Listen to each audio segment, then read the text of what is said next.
ओम श्री साम शिवाय नमः। ओम श्री गणेशाय नमः। श्री शिव महापुराण में रुद्र संहिता युद्धखंड का 42वां अध्याय प्रारंभ करते हैं। अंधकासुर की उत्पत्ति की कथा। शिव के वरदान से हिरण्याक्ष द्वारा अंधक को पुत्र रूप में प्राप्त करना। हिरण्याक्ष द्वारा पृथ्वी को पाताल लोक में ले जाना। भगवान विष्णु द्वारा वराह रूप धारण कर हिरण्याक्ष को वध कर पृथ्वी को यथास्थान स्थापित करना। नारद जी बोले, शंखचूड के वध से संबद्ध महादेव जी के चरित्र को सुनकर मैं उसी प्रकार तृप्त नहीं हो पा रहा हूँ जिस प्रकार कोई व्यक्ति अमृत का पान कर तृप्त नहीं होता। इसलिए हे ब्राह्मण, माया का आश्रय लेकर भक्तों को आनंद प्रदान करने वाली उत्तम लीला करने वाले उन महात्मा महेश का जो चरित्र है उसे आप मुझसे कहिए। ब्रह्मा जी बोले, शंखचूड का वध सुनने के पश्चात सत्यवती सुत व्यास जी ने ब्रह्मपुत्र मुनीश्वर सनत कुमार जी से भी यही बात पूछी थी। व्यास की प्रशंसा करके सनत कुमार ने मंगलदायक महेश्वर चरित्र को कहा था। सनत कुमार बोले, हे व्यास, आप शंकर जी के मंगलदायक उस चरित्र को सुनिए जिसमें अंधक ने परमात्मा शंकर के गाणपत्य पद को प्राप्त किया। हे मुनीश्वर, पहले तो उसने शंकर जी से घोर युद्ध किया, उसके बाद अपने सात्विक भाव से बारंबार उन्हें प्रसन्न किया। शरणागतों की रक्षा करने वाले परम भक्त वत्सल तथा नाना प्रकार की लीला करने वाले शंकर का महात्म्य अद्भुत है। शंकर के इस प्रकार के महात्म्य को सुनकर सत्यवती सुत व्यास जी ने मुनीश्वर सनत कुमार जी को प्रणाम किया। फिर भक्ति भाव से विनम्र हो ब्रह्मपुत्र मुनीश्वर से महान अर्थपूर्ण वाणी में कहा। व्यास जी बोले, हे भगवान, हे मुनीश्वर, यह अंधक कौन था? इस पृथ्वी पर उसने किसके वंश में जन्म लिया? वह किस कारण से इतना बलवान तथा महात्मा हुआ तथा वह किस नाम वाला तथा किसका पुत्र था? हे भगवान ब्रह्मपुत्र, अब आप इन सारे रहस्यों का वर्णन कीजिए। वैसे तो अनंत ज्ञान संपन्न महेश पुत्र स्कंद के द्वारा मैं इन बातों को जानता हूँ। महातेजस्वी शंकर की कृपा से उसने गाणपत्य पद को किस प्रकार प्राप्त किया। वस्तुतः वह अंधक महाधन्य है जो उसे गाणपत्य की प्राप्ति हुई। ब्रह्मा जी बोले, हे नारद, व्यास जी के इस प्रकार के वचन को सुनकर ब्रह्मपुत्र सनत कुमार ने महामंगलदायक शिव जी के चरित्र को सुनने की इच्छा वाले शुकदेव जी के पिता व्यास से कहा। सनत कुमार बोले, किसी समय देव सम्राट भक्तवत्सल भगवान शंकर अपने गणों तथा पार्वती को साथ लेकर कैलाश से विहार करने के लिए काशी आए। उन्होंने काशी को अपनी राजधानी बनाया, भैरव को उसका रक्षक नियुक्त किया तथा पार्वती के साथ मनुष्यों को आनंद देने वाली नाना प्रकार की लीलाएं करने लगे। किसी समय वरदान के कारण वे अपने गणों के साथ मंदराचल पर गए और वहां पर पार्वती के साथ विहार करने में प्रवृत्त हो गए। उसके बाद पार्वती ने नर्म क्रीड़ा प्रेम परिहास करते हुए मंदराचल पर पूर्व दिशा की ओर मुख कर बैठे हुए चरण पराक्रम वाले सदाशिव के नेत्र लीलापूर्वक बंद कर दिए। मूंगे तथा स्वर्ण कमल की कांति से युक्त अपनी दोनों भुजाओं से जब पार्वती ने उनके नेत्र बंद कर दिए तब शिवजी के नेत्रों के बंद हो जाने पर क्षण भर में घोर अंधकार छा गया। तब सदाशिव उनके ललाट का स्पर्श करते ही उनके ललाट पर स्थित अग्नि की उष्णता से पार्वती के दोनों हाथों से श्वेत बिंदु टपकने लगे। तब उससे एक बालक उत्पन्न हुआ जो भयंकर विकराल मुखवाला, महाक्रोधी, कृतघ्न, अंधा, जटाधारी, कृष्ण वर्ण वाला, कुरूप, मनुष्य से भिन्न स्वरूप वाला, विकृत तथा बहुत से रोमों से युक्त था। उत्पन्न होते ही उसने गाना, हंसना, नाचना, रोना तथा जीभ चाटना प्रारंभ किया और वह महाघोर शब्द करने लगा। विचित्र दर्शन वाले उस बालक के उत्पन्न होते ही शंकर जी ने गौरी से हंसते हुए कहा। श्री महेश बोले, हे प्रिय, तुमने मेरे नेत्रों को बंद कर जो कर्म किया है अब उसे भयभीत क्यों हो रही हो? महादेव जी के इस वचन को सुनकर हंसती हुई गौरी ने उनके नेत्रों को छोड़ दिया। तब प्रकाश हो जाने पर वह अंधा पुरुष अंधकार से भी अधिक घोर रूप वाला हो गया।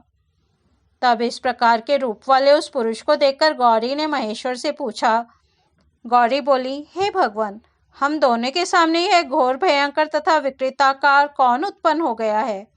आप मुझसे सत्य कहिए, किस कारण से तथा किसने इसकी सृष्टि की है? यह किसका पुत्र है? सनत कुमार बोले, लीला करने वाले एवं अंधक को उत्पन्न करने वाले भगवान शंकर ने लीला करने वाली त्रिजगजननी प्रिया पार्वती की बात सुनकर हंसते हुए कहा। महेश बोले, अद्भुत चरित्र करने वाली हे अंबिके, तुम्हारे द्वारा मेरे नेत्रों के बंद कर दिए जाने पर तुम्हारे हाथों के श्वेत कर्ण से उत्पन्न यह अद्भुत महापराक्रमशाली अंधक नाम वाला असुर प्रकट हुआ है।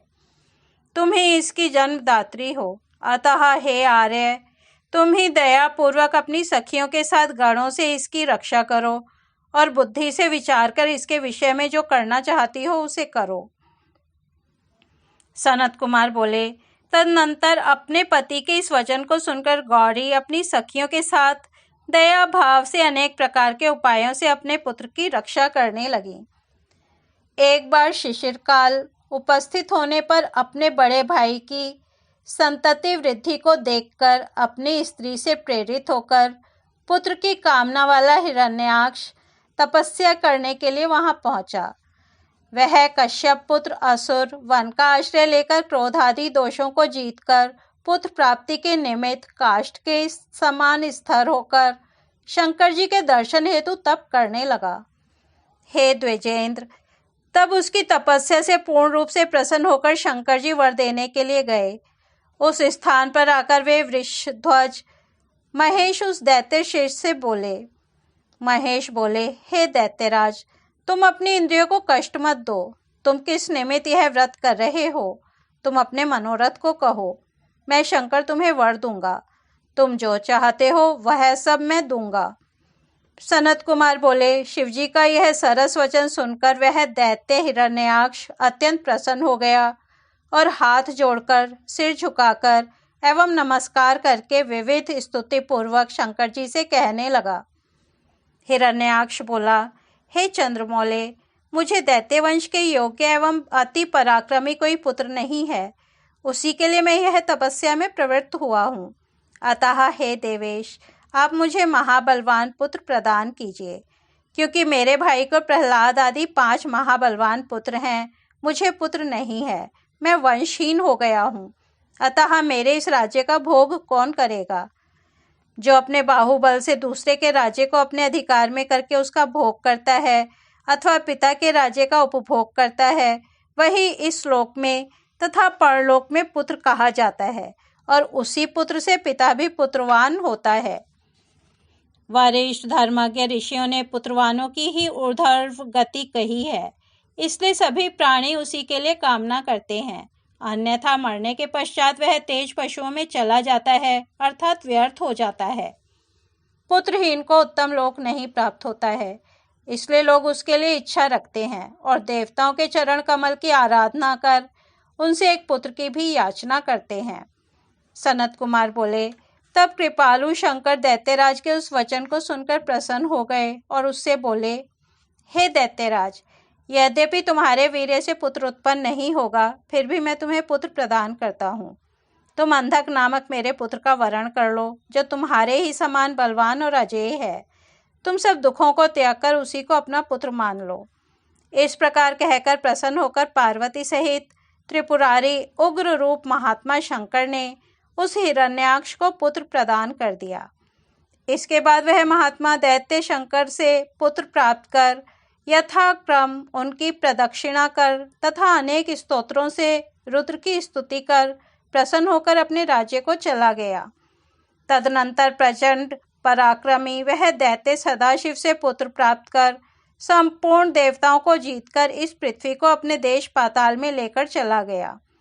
उसके अनंतर देवताओं, मुनियों एवं सिद्धों ने सर्वात्मक यज्ञ में तथा महाविकराल प्रधान वाराह रूप का आश्रय लेकर अनंत पराक्रम वाले विष्णु का आराधन किया।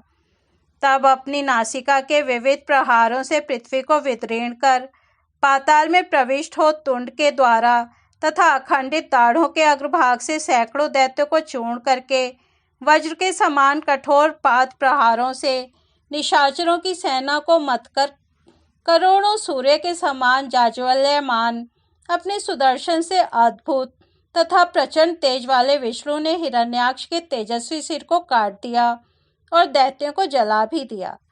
हिरण्याक्ष के मर जाने पर उन्होंने प्रसन्न होकर अंधक को राज्यपद पर अभिषिक्त कर दिया। इस प्रकार महात्मा विष्णु पाताल तल से पृथ्वी का उद्धार कर अपनी दाढ़ों के अग्रभाग से पृथ्वी को पुनः अपने स्थान पर प्रतिष्ठित कर परम प्रसन्न हो गए और पूर्व की भांति उसकी रक्षा करने लगे। प्रसन्न हुए समस्त देवता, मुनि तथा ब्रह्मा जी ने उनकी स्तुति की। उसके बाद उग्र शरीर वाले तथा उत्तम कार्य करने वाले वराह रूपधारी विष्णु अपने लोक को चले गए। इस प्रकार वराह रूप विष्णुदेव के द्वारा दैत्यराज हिरण्याक्ष के मारे जाने से सभी देवता, मुनि तथा अन्य सभी जीव सुखी हो गए। इस प्रकार श्री शिव महापुराण के अंतर्गत द्वितीय रुद्र संहिता के पंचम युद्ध खंड में हिरण्याक्ष वर्णन नामक 42वां अध्याय पूर्ण हुआ। कल हम 43वां अध्याय सुनेंगे। तब तक यहीं विराम लेते हैं। ओम नमः शिवाय।